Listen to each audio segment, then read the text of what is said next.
আমরা এখন আছি লক্ষ্মীপুর ১৩ নং দিঘলি ইউনিয়নে।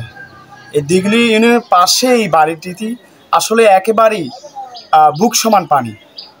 আসলে এই দিঘলি নয়, লক্ষ্মীপুরের প্রায় আমি যদি বলি কুশাখালী এবং বিভিন্ন রায়পুর, রামগঞ্জ, রামগতি, কমলনগর সহ বিভিন্ন এলাকা আসলে লাখ লাখ মানুষ পানিবন্দী। এবং আমি যে বাড়িতে এখন অবস্থান করছি, এই বাড়িটি চারপাশে পুরো পানিবন্দী, বুক সমান পানি। এখানকার মানুষ বলছে এখানে যারা বসবাস করছেন, এখনও বাড়ি থাকছেন, তারা বেশিরভাগই গ্যাসের চুলা অথবা চৌকির উপরে রেখে তারা রান্না করে তাদের দিন পার করছেন। এবং এখানে খাবারের সংকট, শুকনো খাবারের সংকট সহ নানান অসুবিধা পড়তে হয় এখানকার মানুষের। অনেকে চলে গিয়েছেন আশ্রয়কেন্দ্রে, অনেকেই রয়ে গেছেন তাদের বাড়িতেই। আপনারা একটু দেখাই, আপনারা দেখতেই পাচ্ছেন। এখানে একটু সামনে গিয়ে দেখাবো এই বাড়িটি। আসলে বাড়িটি আপনারা দেখতেই পাচ্ছেন, এখানকার কয়েকটি বাড়ি আছে এখানে।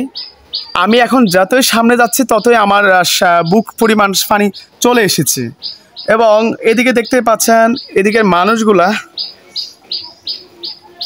এই বাড়িতে আসলে পানি ঢুকে গিয়েছে এবং পাশে একটি ঘর, ওই আরেকটি ঘর এবং এখানে আরেকটি ঘর আমরা দেখতে পেয়েছি। এবং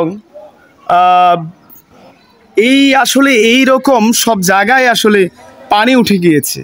পর্যায়ক্রমে লক্ষ্মীপুর জেলায় পানির চাপ বেড়েই চলছে।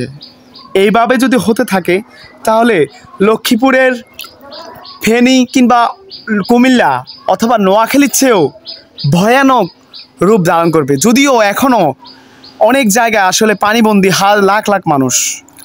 তো লক্ষ্মীপুর থেকে এই ছিল সর্বশেষ পরিস্থিতি। আমরা একটু আসলে কথা বলবো এখানকার কয়েকজনের সাথে।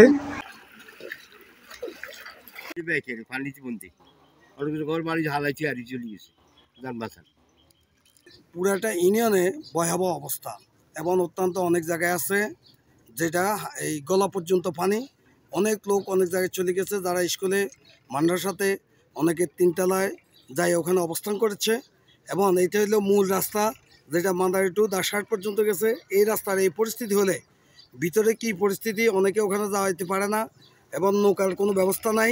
ত্রাণের কথা যদি একটু বলি, আসলে মানুষ কি ত্রাণের কোনো সংকট আছে কিনা, অর্থাৎ খাদ্য সংকট আছে কিনা? খাদ্য সংকট অনেকেরই আছে, অনেকে দিচ্ছে। তারপরেও কিন্তু ওদের ভিতরে যে গ্রামগঞ্জের ভিতরে যাইতে পারে না, যেখানে বোট নাই, মানুষ যাওয়ার কোনো ব্যবস্থা নেই।